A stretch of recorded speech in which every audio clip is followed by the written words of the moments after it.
નવરાત્રિના પાવન પર્વની અનેક અનેક શુભકામનાઓ। गुजरात के मुख्यमंत्री श्री विजय रूपाणी जी, उप मुख्यमंत्री श्री नितिन भाई पटेल, गुजरात भाजपा प्रदेश अध्यक्ष और संसद में मेरे साथी श्रीमान CR पाटिल जी, अन्य सभी मंत्रीगण, सांसदगण, विधायकगण, मेरे किसान साथियों, गुजरात के सभी भाइयों और बहनों,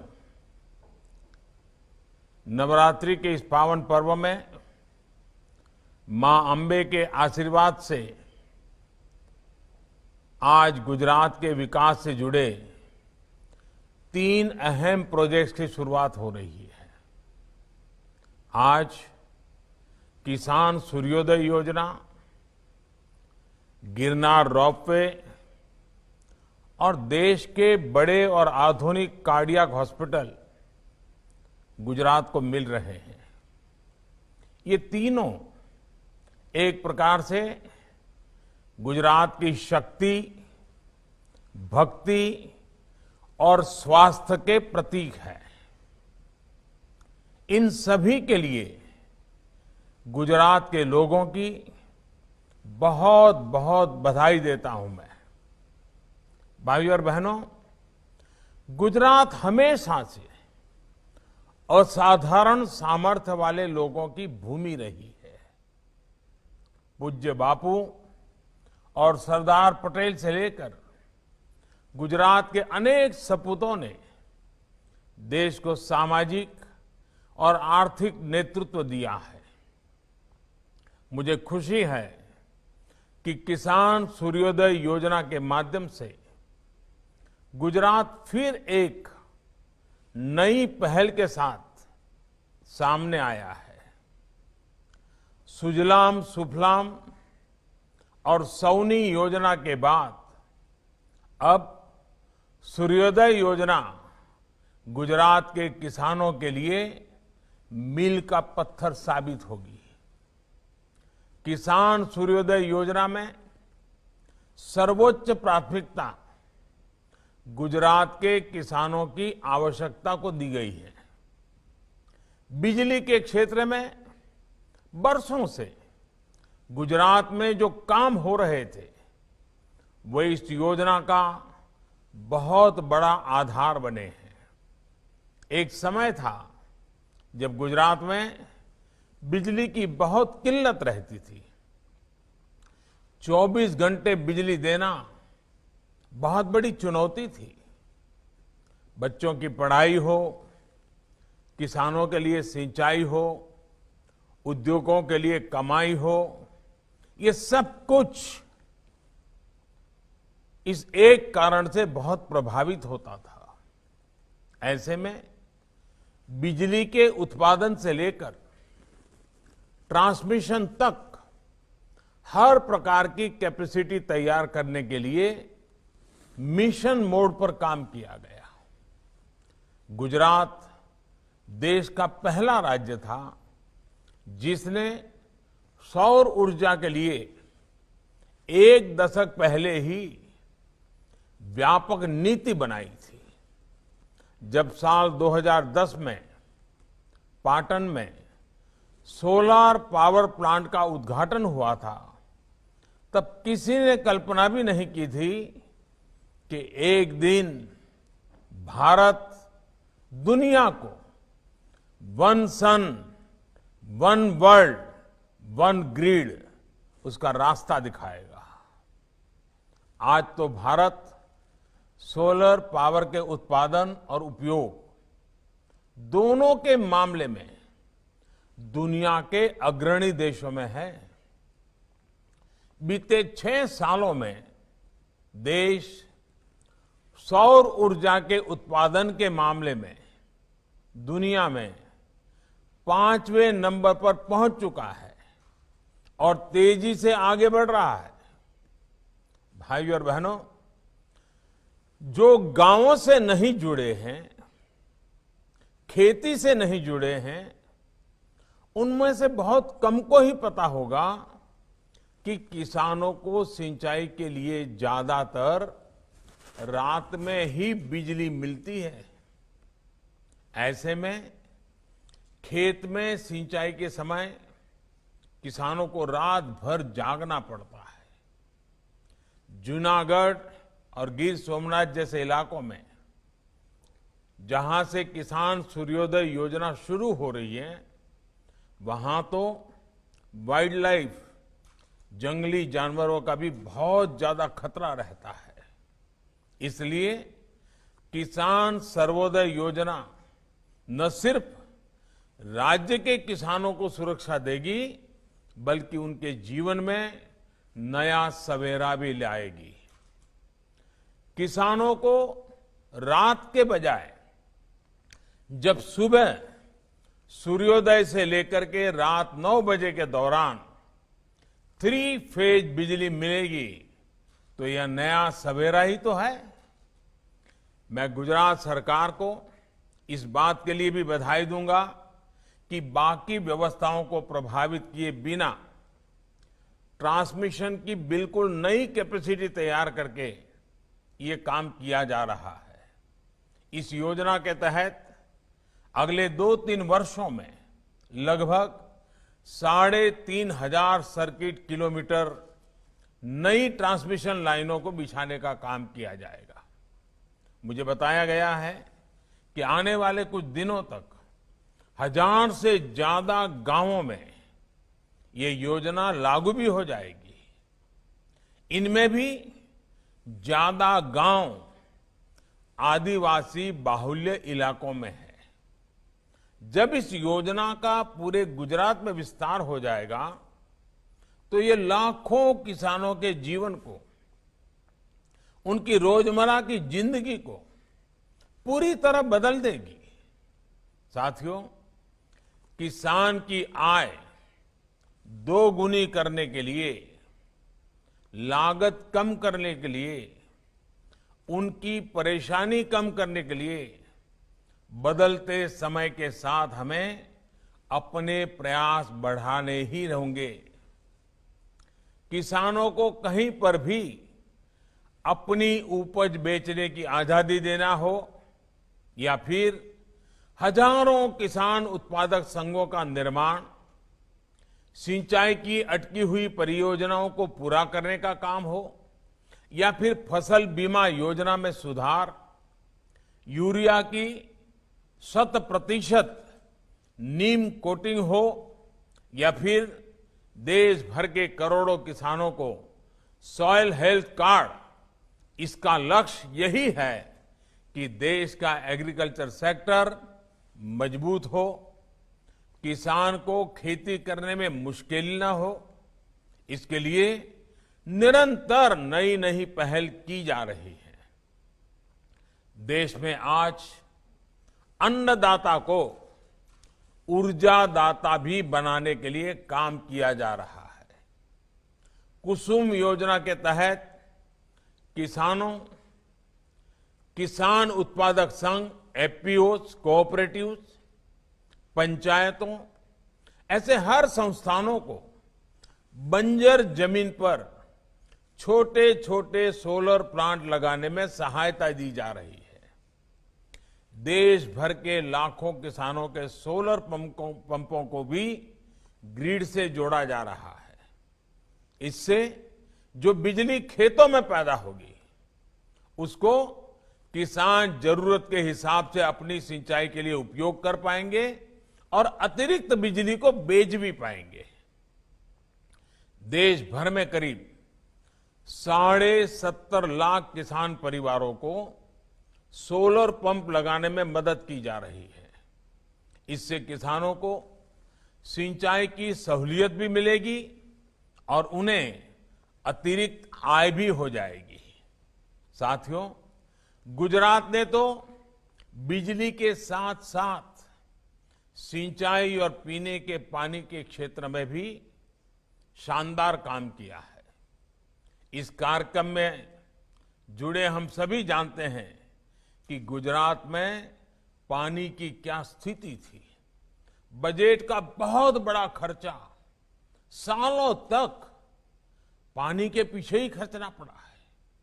ये बहुत लोगों को अंदाज नहीं होगा कि गुजरात पर पानी के पीछे आर्थिक बोझ बहुत बड़ा रहता था। बीते 2 दशकों के प्रयासों से आज गुजरात के उन जिलों, उन गांवों तक भी पानी पहुंच गया है जहां कोई पहले सोच भी नहीं सकता था। आज जब हम सरदार सरोवर को देखते हैं, नर्मदा जी के जल को गुजरात के सूखाग्रस्त क्षेत्रों तक पहुंचा रही नहरों के नेटवर्क को देखते हैं, वाटर ग्रिड्स को देखते हैं, तो गुजरात के लोगों के प्रयासों पर गर्व होता है।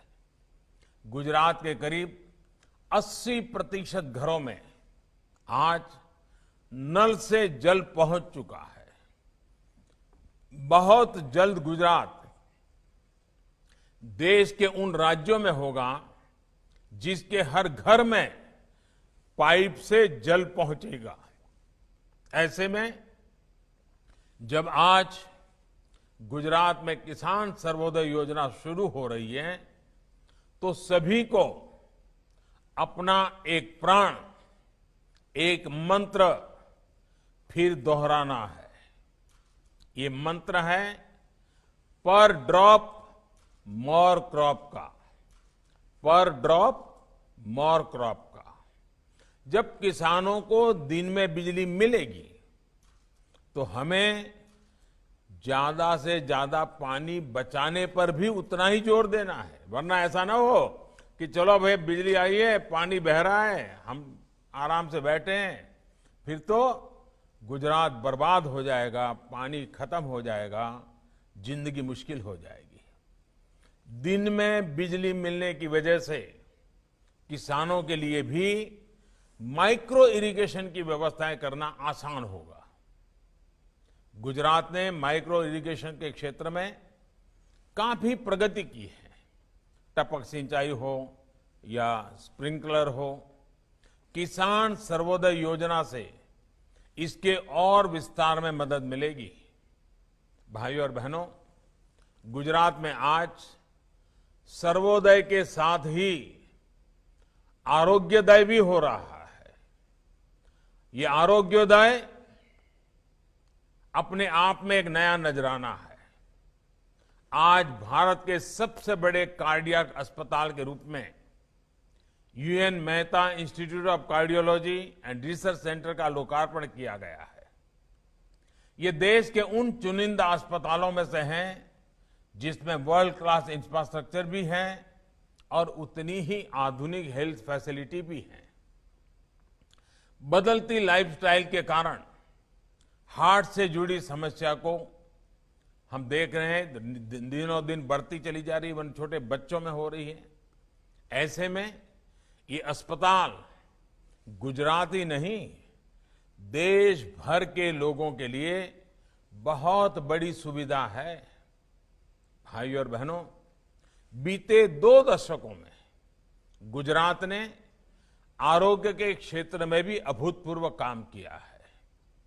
चाहे वो आधुनिक अस्पतालों का नेटवर्क हो, मेडिकल कॉलेज हो या हेल्थ सेंटर्स हो, गांव-गांव को बेहतर स्वास्थ्य सुविधाओं से जोड़ने का बहुत बड़ा काम किया गया है। बीते 6 सालों में देश में स्वास्थ्य सेवा से जुड़ी योजनाएं शुरू हुई हैं, उनका भी लाभ गुजरात को मिल रहा है। आयुष्मान भारत योजना के तहत गुजरात के 21 लाख लोगों को मुफ्त इलाज मिला है। सस्ती दवाइयां देने वाले 525 से ज्यादा जन औषधि केंद्र गुजरात में खुल चुके हैं। इसमें से लगभग 100 करोड़ रुपए की बचत गुजरात के सामान्य मरीजों को हुई है।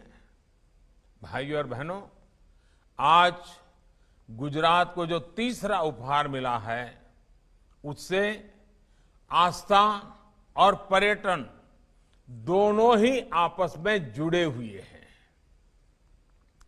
गिरनार पर्वत पर मां अंबे भी विराजती हैं, गोरखनाथ शिखर भी है, गुरु दत्तात्रेय का शिखर भी है और जैन मंदिर भी है। यहां के हजारों सीढ़ियां चढ़कर जो शिखर पर पहुंचता है वो अद्भुत शक्ति और शांति का अनुभव करता है। अब यहां विश्व स्तरीय रोपवे बनने से सबको सुविधा मिलेगी, सबको दर्शनों का अवसर मिलेगा।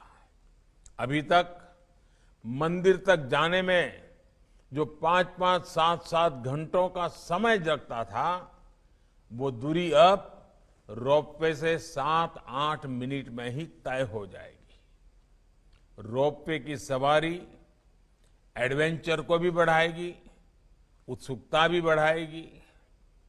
इस नई सुविधा के बाद यहां ज्यादा से ज्यादा श्रद्धालु आएंगे, ज्यादा पर्यटक आएंगे। साथियों, आज जिस रोपवे की शुरुआत हुई है वो गुजरात का चौथा रोपवे है। बनासकांठा में मां अंबा के दर्शन के लिए, पावागढ़ में, सतपुड़ा में 3 और रोपवे पहले से काम कर रहे हैं। अगर गिरनार रोपवे में रोड़े न अटकाए होते तो यह इतने वर्षों तक अटका नहीं होता।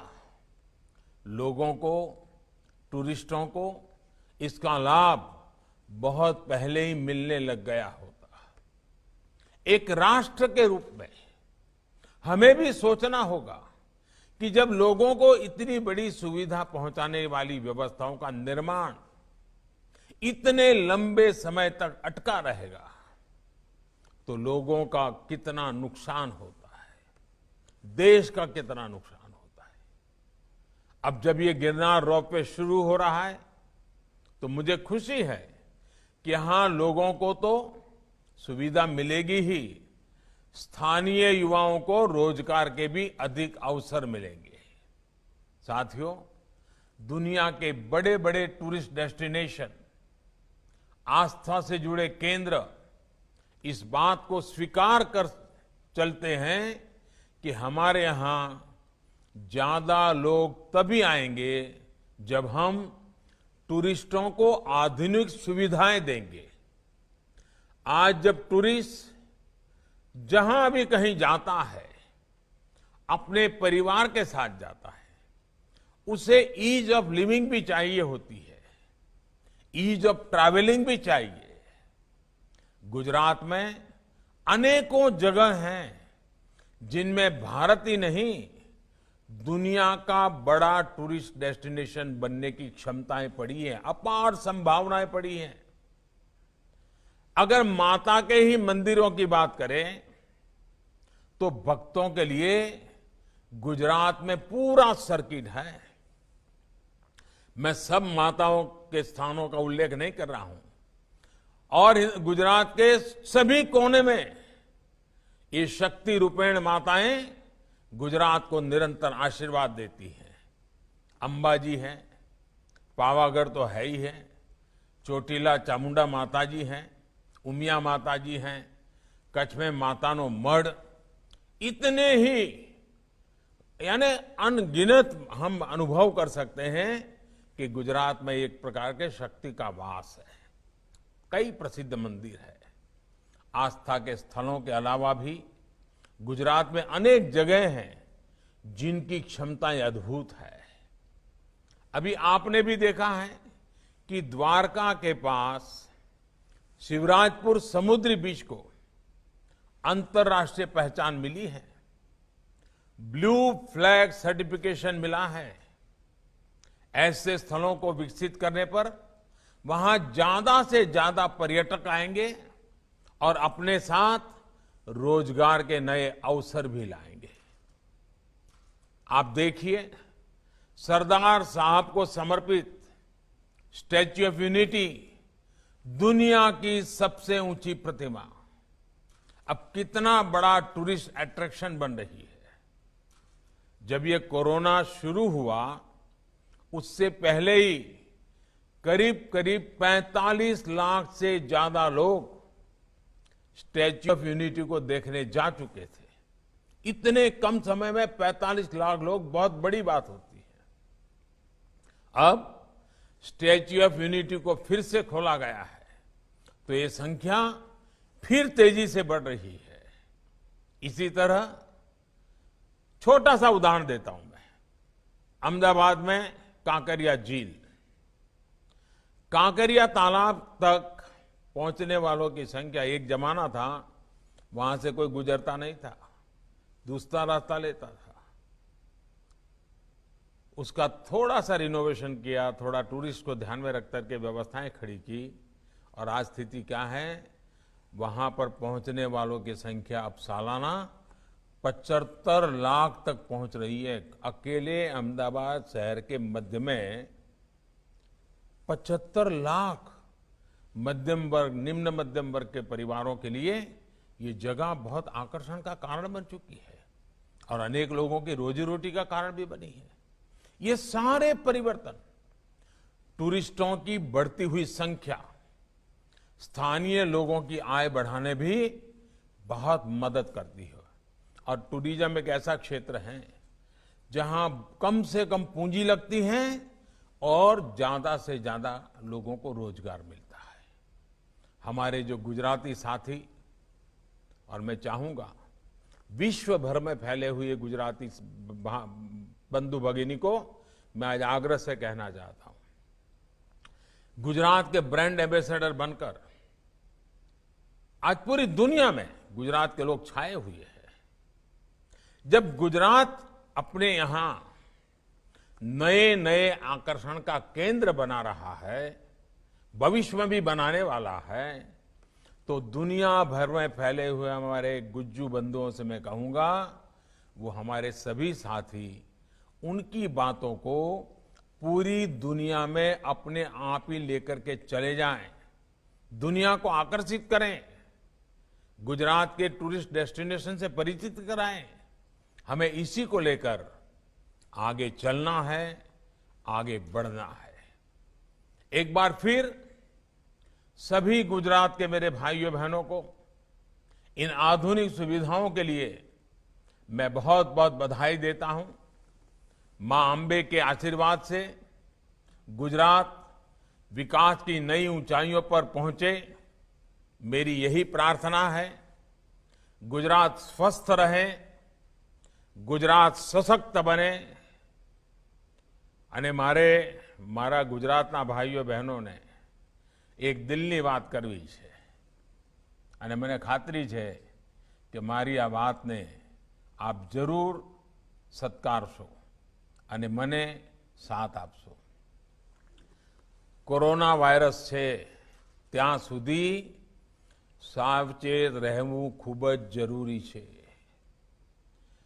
2 ગજની दूरी खूब ज जरूरी, मास्क पहरवो पण एकदम जरूरी, साबुथी नियमित हाथ धोता रहो, ज्यां सुधी दवा नहीं त्यां सुधी ढिलास नहीं। इन्हीं शुभकामनाओं के साथ आपका आभार, बहुत बहुत धन्यवाद।